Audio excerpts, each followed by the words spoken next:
So nandito tayo ngayon guys sa Circle.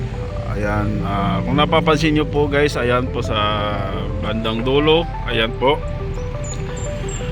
ay kasalukuyan ay ginagawa na po nila ang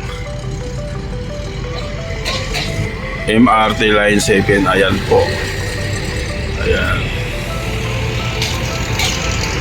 Dito po yan sa loob ng Circle. Ayan, kung ano kaya yan, kasi doon banda sa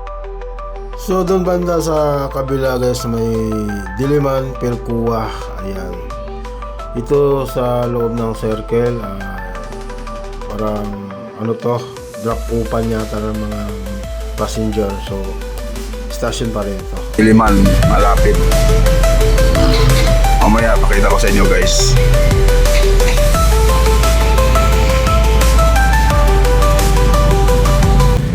So ngayon ay for under construction pa talaga ang project ni dating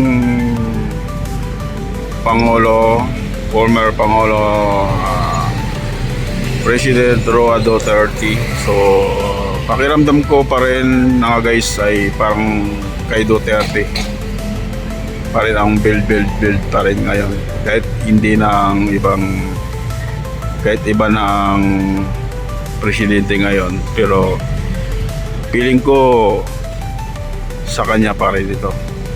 Parang wala yata nagawa ang administrasyon ngayon.